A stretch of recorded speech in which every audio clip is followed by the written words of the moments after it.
이 지구상에 있는 나라 수는 한 200여 나라가 된다고 합니다. 그리고 인구는 2021년 기준으로 하여서 한 78억 정도 된다고 합니다.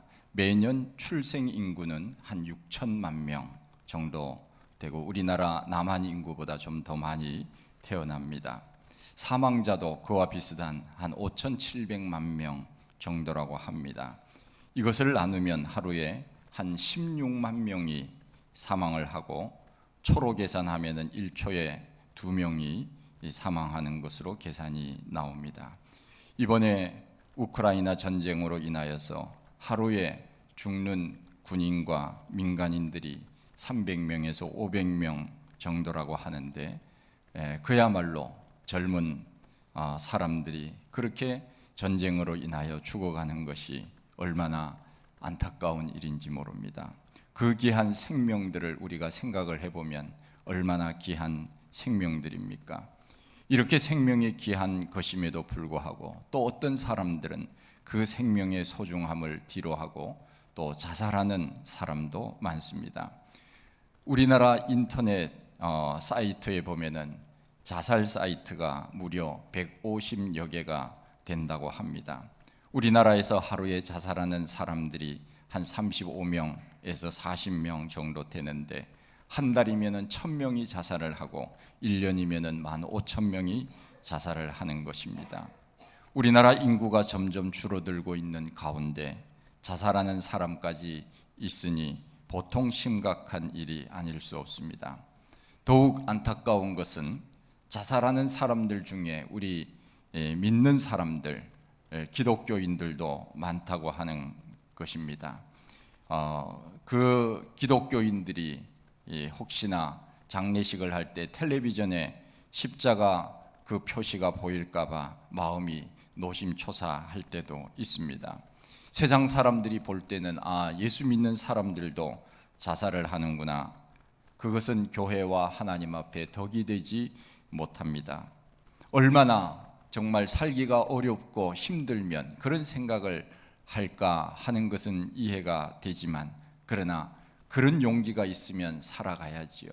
우리가 자살이라고 하는 말을 거꾸로 하면 어떻게 됩니까? 그렇죠. 살아야지요. 그런데 자살할 용기가 있다면 살 수 있는 용기도 있지 않겠습니까? 특별히 우리 그리스도인들에게는 소망이 있지 않습니까? 영원한 하나님의 나라가 우리에게 있는데 우리가 이 세상에서는 잠깐 아닙니까? 그야말로 1000년이 하루 같고 하루가 1000년 같은 이 한 가지를 잊지 말라. 우리가 아무리 이 세상에서 오래 산다고 해도 잠깐 있는 세상입니다. 하나님의 역사의 시간에 비추어 보면 우리의 시간은 잠깐인데 우리가 그 고통을 이기지 못하여서 그렇게 목숨을 끊는다고 하는 것은 하나님 앞에 얼마나 송구스러운 일이 되겠습니까? 성경은 우리에게 살인하지 말라고 말씀하고 있습니다. 남의 생명을 해치는 것만이 살인이 아니라 자기 생명을 해치는 것도 살인입니다. 하나님께서는 우리에게 생명을 잘 관리하고 보호할 수 있는 사명을 주셨습니다. 그것을 우리는 생명의 청지기라고 말합니다. 내 생명은 내가 지켜야 되고 내가 관리를 해야 됩니다. 그것이 바로 생명의 청지기입니다. 그런데 그 사명을 잘 관리하지 못한다고 하는 것은 하나님의 명령을 어기는 것입니다. 생명이라고 하는 것은 하나님께서 우리에게 주신 것입니다.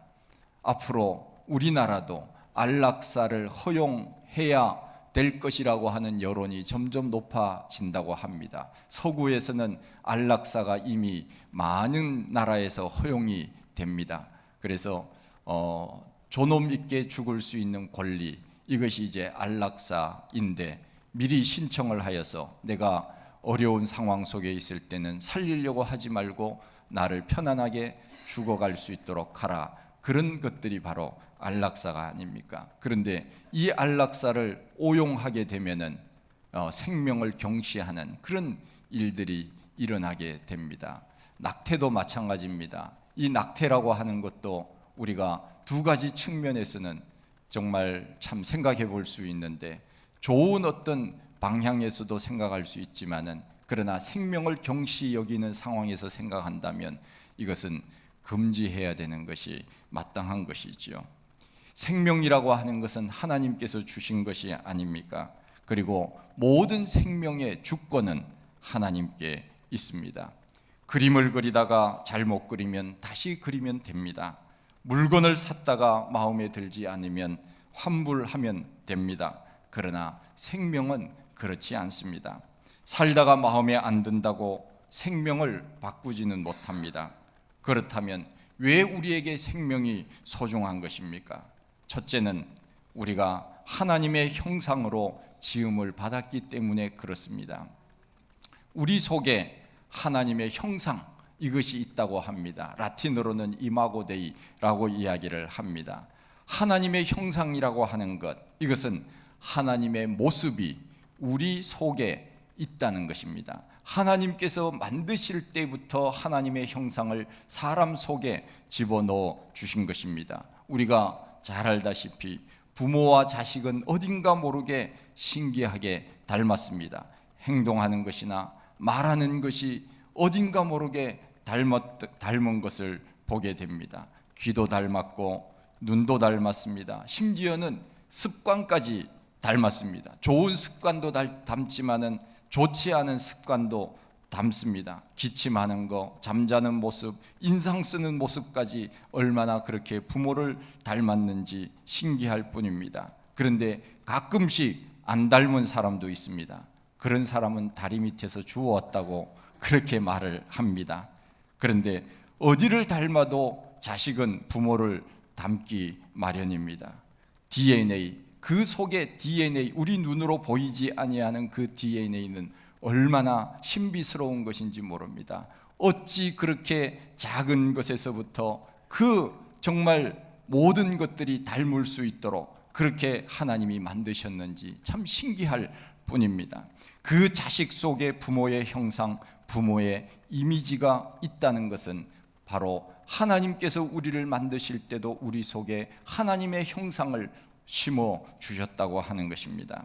그리고 또 한 가지, 하나님의 형상을 가졌다고 하는 것은 영적으로 우리가 하나님과 교제할 수 있도록 만드셨다 하는 의미입니다. 요즘은 우리나라가 반려동물을 참 많이 키웁니다. 4집 중에 한 집이 반려동물을 키운다고 합니다. 그 정도로 이제는 반려동물이 이렇게 우리 생활 속에 밀접하게 다가왔습니다. 그러나 아무리 우리가 개를 사랑한다고 해도 개와 사람은 영적으로 교제가 가능하지 않습니다. 하나님과도 물론 되지 않습니다. 그것들은 영으로 지음받은 존재가 아니기 때문에 그렇습니다. 그 어떤 짐승을 키운다고 해도 그것들은 우리와 영적으로는 통하지 않습니다. 아무리 머리가 좋은 개라 하더라도 개는 개입니다. 개에게 그야말로 맛있는 음식을 놓고 금덩어리 하나를 놓으면 개가 뭘 가지겠습니까? 맛있는 거 먹겠죠. 금덩어리는 쳐다보지도 않을 겁니다.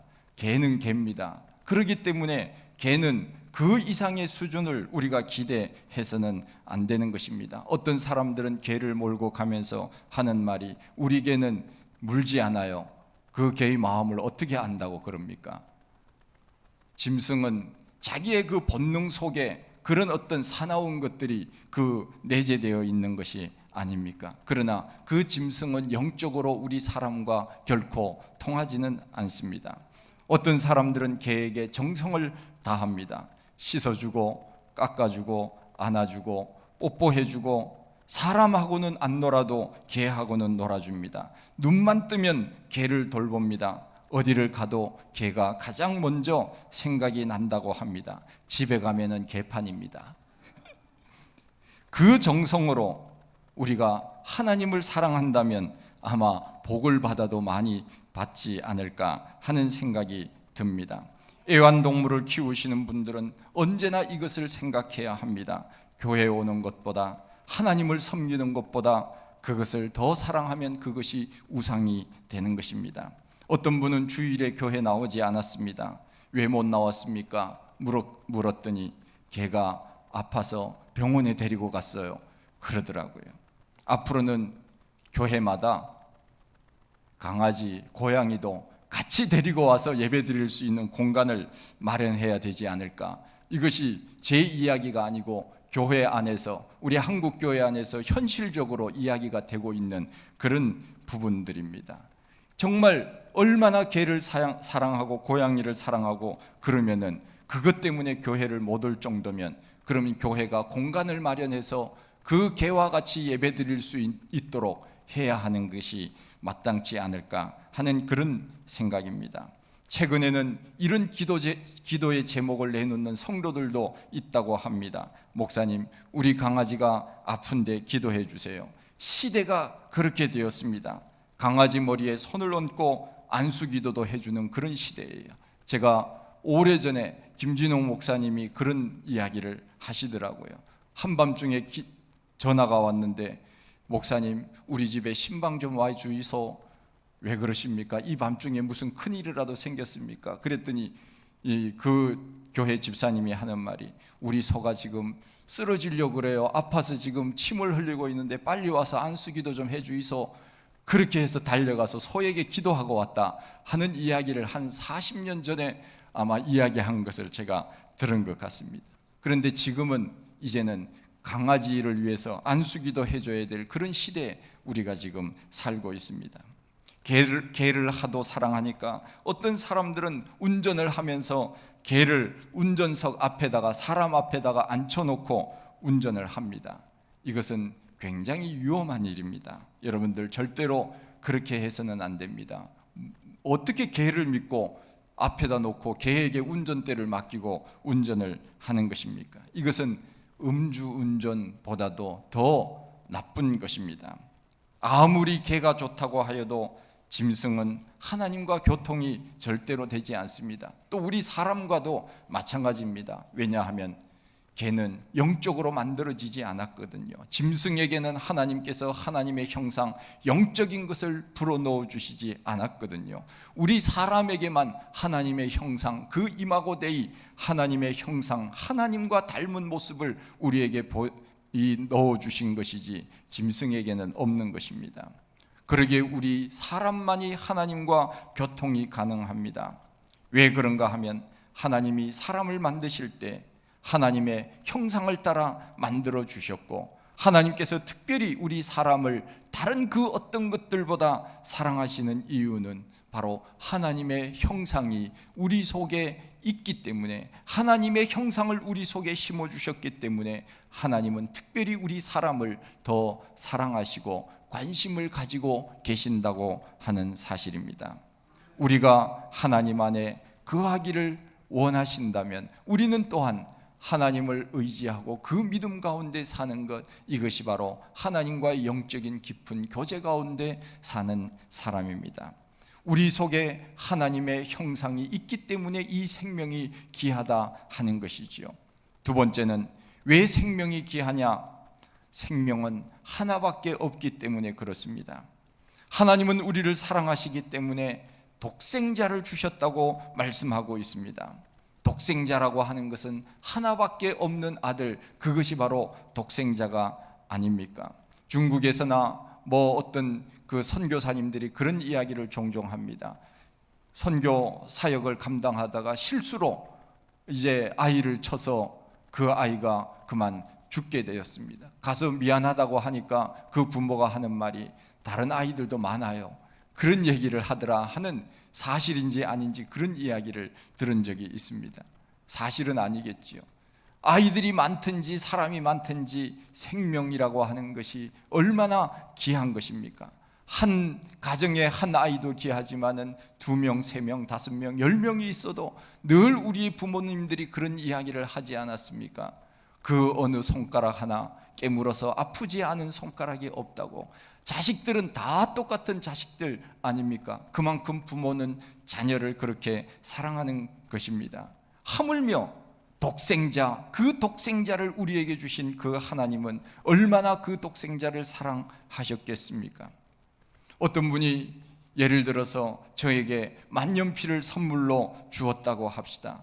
이 만년필은 참 좋은 만년필이었습니다. 저도 옛날에 이 설교 원고를 쓸 때는 다 만년필로 썼거든요. 그리고 심지어는 잉크를 찍어서 쓰던 그런 때도 있었습니다. 그러나 지금은 펜들이, 좋은 펜들이 많이 있어서 뭐 만년필 요즘 뭐 잘 쓰지도 않지만은 또 다 타이핑 컴퓨터로 하니까 그렇습니다만은, 저는 아직까지도 글을 쓸 때 좋은 펜이 있으면 더 잘 쓰여집니다. 저는 뭐 일기를 지금까지 쓰고 있습니다. 어제까지도 제가 제 일기장은 뭐 얼마나 많이 있는지 몰라요. 1년에 한 권씩 일기장이 늘어가니까 일기장은 제가 늘 펜으로 씁니다. 그래서 좋은 펜으로 쓰면은 글씨도 잘 쓰여지고요, 내용도 또 달라져요. 이상하게 좋은 펜을 가지고 쓰면은 내용도 더 잘 나오는 것 같은 생각이 들어집니다. 어떤 펜을 쓰느냐에 따라서 글씨체가 달라지는 것입니다. 만년필 선물을 받고는 너무 좋았습니다. 그런데 어느 날 그 집에 놀러 갔는데 그 집 방에 똑같은 만년필이 수십 개가 굴러다니는 것입니다. 어떤 생각이 들겠습니까? 아, 이렇게 많이 있으니까 그 중에 하나를 주었구나. 그러면서 그 좋은 만년필이 갑자기 별로인 것처럼 생각이 되어진다는 것입니다. 사실은 그 만년필이 좋은 것임에도 불구하고 수많은 만년필을 보니까 갑자기 그 만년필이 마치 가치가 없는 것처럼 보여진다 하는 것입니다. 그런데 그 만년필을 선물하신 분 집에 가보니까 이분은 글씨를 쓸 때 몽땅 연필로 쓰는 것입니다. 어떤 생각이 들었겠습니까? 야, 자기는 이렇게 몽땅 연필로 쓰면서 나에게 이런 좋은 만년필을 주었구나. 그러면서 마음속 깊은 곳에 감동이 일어나지 않겠습니까? 그렇습니다. 왜 우리는 하나님 앞에 감사해야 하는 것입니까? 하나밖에 없는 독생자, 그분을 우리에게 주셨기 때문이 아니겠습니까? 그 하나밖에 없는 아들, 내가 너를 살리기 위하여 내가 내 자식을 준다. 이것이 바로 아버지의 마음, 하나님의 마음이 아닙니까? 창세기 22장에 보면 아브라함이 이삭을 제물로 바치는 내용이 나옵니다. 이삭을 바쳐라. 그 자식이 어떤 자식입니까? 시원치 않은 자식이 아닙니다. 무려 100세에 기도하여서 하나님의 약속으로 얻은 자식이 아닙니까? 귀하고 귀한 자식입니다. 그 귀한 아들을 제물로 바치라고 하는 것입니다. 그런데 아브라함은 이삭을 바치라고 했을 때 어떻게 했습니까? 주저하지 않았습니다. 성경에 보면은 아침 일찍 일어나서 모리아 산으로 갔다고 말씀하고 있습니다. 이것은 주저하지 않았다는 것입니다. 그 아들을 사랑하지 아니해서도 아니요, 그 생명이 소중하지 않아서도 아닙니다. 하나님의 명령이니까 순종했던 것입니다. 아브라함이 그 아들을 바칩니다. 그러나 우리가 알다시피 하나님이 그 아들 이삭 살려주시지 않습니까? 숯불에 뿔이 걸려있는 수양을 보여주시면서 그것을 대신하여 번제로 드리라고 하여서 이삭 대신 그 수양을 번제로 드리게 됩니다. 하나님께서 그때 아브라함에게 뭐라고 말씀하십니까? 창세기 22장 12절 말씀에 보면은 내가 내 아들 독자라도 내게 아끼지 아니하였으니 내가 이제야 하나님을 경외하는 줄을 아노라. 하나님이 아브라함의 믿음을 칭찬해 주신 것입니다. 너가 나를 이렇게 사랑하는 줄 내가 이제야 알겠노라. 그렇습니다. 그 누가 그 하나님의 명령에 즉각적으로 아브라함처럼 순종할 수 있는 부모가 누가 있겠습니까? 그러나 아브라함은 그렇게 한 것입니다. 그것을 보시고 정말 너는 나를 사랑하는구나, 너가 나를 사랑하는구나, 너가 하나님을 사랑하는구나, 하나님이 아셨다는 것입니다. 그리고 그의 믿음을 칭찬하셨다는 것입니다. 창세기 18장과 이사야 41장에 보면 하나님께서 아브라함을 부를 때 뭐라고 부르셨습니까? 나의 벗 아브라함아, 나의 벗 아브라함의 자손아, 이렇게 부릅니다. 다시 말하면 아브라함은 나의 친구라, 그렇게 하나님이 불러주신 것입니다. 얼마나 귀한 일인지 모릅니다. 대통령이 이번에 그 바이든 대통령이 왔을 때 사람을 소개시켜 주는데 어떤 사람이 그런 이야기를 하더라고요. 나를 제일 먼저 미국 대통령에게 소개시켜줬다고 그러면서 굉장히 좋아하더라고요. 자기 이름을 불러가면서 소개를 먼저 시켜줬다고 그러면서 좋아하더라고요. 여러분, 하나님이 나를 친구로 생각한다는 것, 이거는 얼마나 좋은 일인지 모릅니다. 할렐루야. 대통령이 그 사람 내 친구야 그러면 기분이 좋을까요, 안 좋을까요? 얼마나 기분이 좋은지 모릅니다. 뭐 주고받는 것 없지만은 대통령이 나를 친구라고 한다면은 이것은 얼마나 참 좋은 일이겠습니까? 하물며 하나님께서는 아브라함에게 너는 내 친구야 이렇게 불러주신다고 하는 것은 얼마나 하나님이 아브라함을 인정하고 있다는 것이 아니겠습니까? 친구는 서로 마음을 공유할 수 있는 사이, 이 사람이 친구가 아닙니까? 그런 뜻에서 아브라함아, 나는 너의 마음을 안다는 것입니다. 아버지로서의 동병상련, 이것을 안다는 것입니다. 아들을 죽기까지 내어주신 그 마음을 서로 아는 사이라고 하는 것입니다. 하나밖에 없는 그 아들을 우리에게 주신 그 하나님의 사랑, 그 놀라운 사랑, 그것을 하나님께서는 아브라함을 통하여 우리들에게 말씀해 주시는 것입니다. 우리의 생명은 귀한 것입니다. 하나밖에 없는 것입니다. 그런데 보십시오, 우리가 알아야 될 것이 있습니다.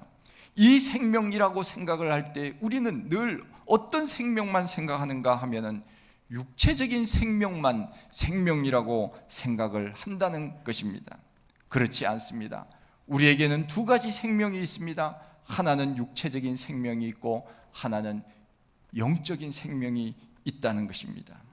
요한복음 10장 10절 말씀에 보면 내가 온 것은 양으로 생명을 얻게 하고 더 풍성한 열매를 얻게 하려는 것이라 말씀하고 있습니다. 양으로 생명을 얻는다고 하는 것은 이 육체적인 생명을 말씀하는 것이 아닙니다.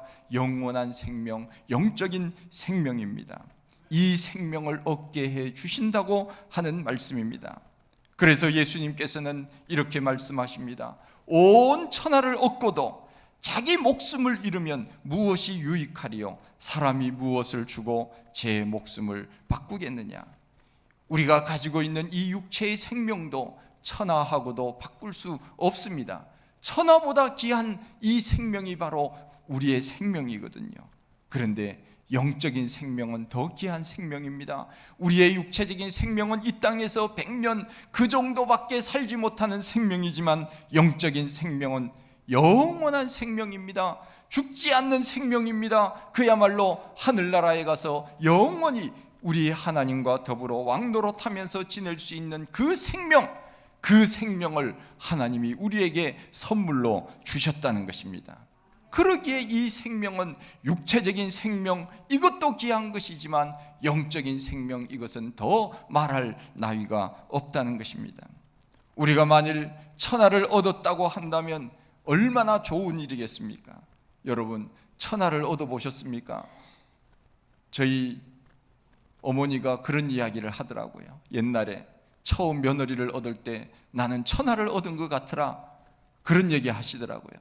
몇 년 동안 그런 마음을 가지셨는지 내가 물어보지는 않았지만은, 하여간 그런 생각이 들 때가 있겠죠. 우리가 어떤 기쁜 일이 있을 때, 나 천하를 얻었어, 그렇게 생각이 들 때가 있지만은, 그러나 우리가 이 천하를 얻었다고 해도 내 생명과 바꿀 수 있는 그런 사람은 없는 것입니다. 솔로몬이 고백하지 않았습니까? 우리가 잘 아는 대로 솔로몬은 모든 것을 가진 사람이었습니다. 어찌 보면 솔로몬은 천하를 다 가졌습니다. 그런데 솔로몬이 뭐라고 했습니까? 뭐라고 했어요? 그렇죠, 별거 아니더라. 솔로몬이 말하니까 이 말은 맞는 거예요. 왜냐하면 제가 말하면 이것은 맞는 말이 아니에요. 저는 천하를 가져본 적이 없기 때문에, 솔로몬은 그야말로 천하를 가져본 경험이 있기 때문에 내가 가져보았더니 그거 별거 아니더라. 꼭 그래요. 서울 가본 사람이 서울 별거 아니야, 미국 가본 사람이 미국 별거 아니야, 뭐 나이아가라 가본 사람이 그거 별거 아니야. 그런데 안 가본 사람은요, 얼마나 가고 싶어요. 그렇지 않습니까? 다 얻어본 사람이 얻은 결론이 뭐냐? 그거 별거 아니더라.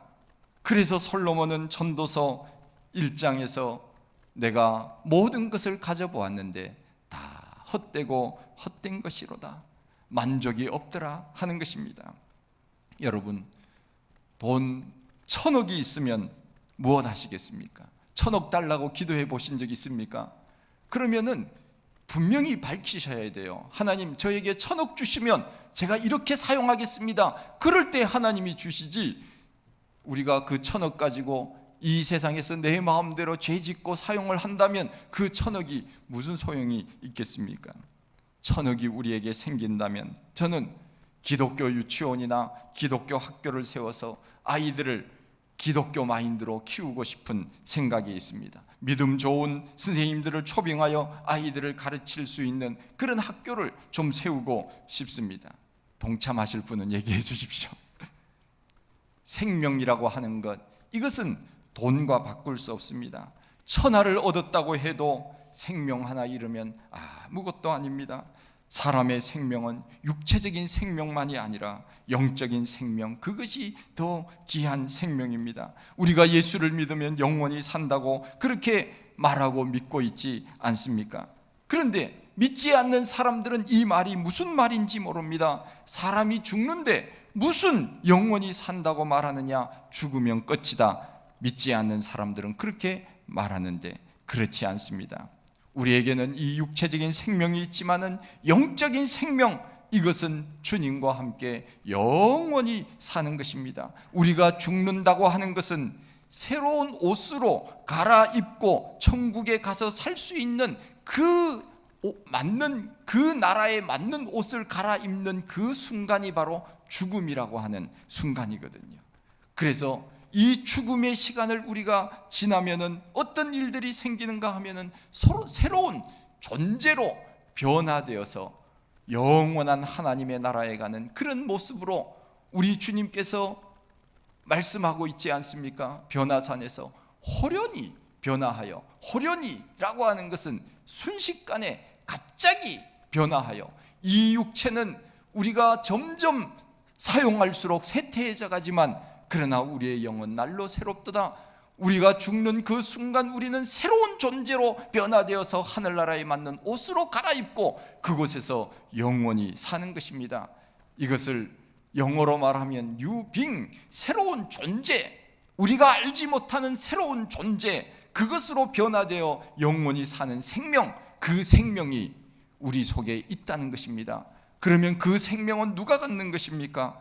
바로 예수 그리스도를 믿는 사람에게 주신 하나님의 은혜의 선물인 줄로 분명히 믿습니다. 우리는 그 영원한 생명을 위하여 오늘 이 땅을 사는 것입니다. 오늘 이 땅을 주님께서 주신 사명 가지고 사는 것 아니겠습니까? 복음 전하면서 사는 것 아니겠습니까? 이 세상의 수많은 사람들은 이 영원한 생명을 얻으려고 하지 아니하고 이 땅의 생명만 귀중한 줄로 알고 이 육체적인 생명을 위해서만 운동을 하고 좋은 것을 먹고 그렇게 살려고 하지만, 그러나 우리에게 생명이 중요한 것은 바로 영원한 생명, 그 생명이 우리 속에 있기 때문에 그렇습니다. 죽음 뒤에 영원한 그 생명을 위하여 오늘 우리는 이 육체의 생명을 가지고 이 땅을 사는 것입니다. 성경은 말씀합니다. 한 영혼이 천하보다 귀하다고. 우리 예수님께서는 99마리의 양을 두고 한 마리의 양을 찾기 위하여 그렇게 다니시지 않았습니까? 찾고는 등에다가 업고 좋아서 돌아오셨던 그 예수님의 모습을 우리가 기억합니다. 우리가 하나님 앞에 갈 때는 돈도 명예도 권세도 그것을 가지고 가는 것이 아닙니다. 예수 그리스도를 믿음으로 가는 것입니다. 오늘 우리가 5월 마지막 주일을 맞이하면서 5월은 가정의 달, 특별히 우리가 복음 전해야 될 우선순위는 바로 우리 가족들 아닙니까? 가족들이 다 예수 믿고 같이 천국에 가야 그것이 우리 마음속에 기쁨이 있고 감사가 있고 감격이 있는 것 아니겠습니까? 우리가 기도하고 있다면 하나님께서 그 기도를 분명히 들어주실 줄로 믿습니다. 우리 모두 이 생명이 귀한 줄 알고 믿지 않는 가족들, 친지들, 이웃들, 많은 사람들에게 이 복음 증거하여서 함께 그 영원한 하나님의 나라에서 영원히 살 수 있는 은혜의 축복이 여러분들에게도 임하기를 축원드립니다. 하나님 아버지, 크신 은혜와 사랑을 감사합니다. 하나님, 저희들 사랑하시고 세상 사람들이 알지도 못하고 깨닫지도 못하고 또 알려고 하지도 않는 이 영원한 생명을 우리에게 허락하여 주셨사오니 감사합니다. 누구든지 예수 그리스도 그분을 믿으면 영원히 멸망치 않고 산다고 주님께서 우리들에게 말씀하여 주신 그 약속의 말씀을 믿습니다. 오늘도 우리에게는 영원한 생명이 있지만 그렇지 않은 수많은 사람들 우리 주변에 여전히 있사오니 그들도 예수 믿고 영원한 하나님의 나라의 주인공들이 다 되게 하여 주시옵소서. 예수님 이름으로 기도하옵나이다. 아멘.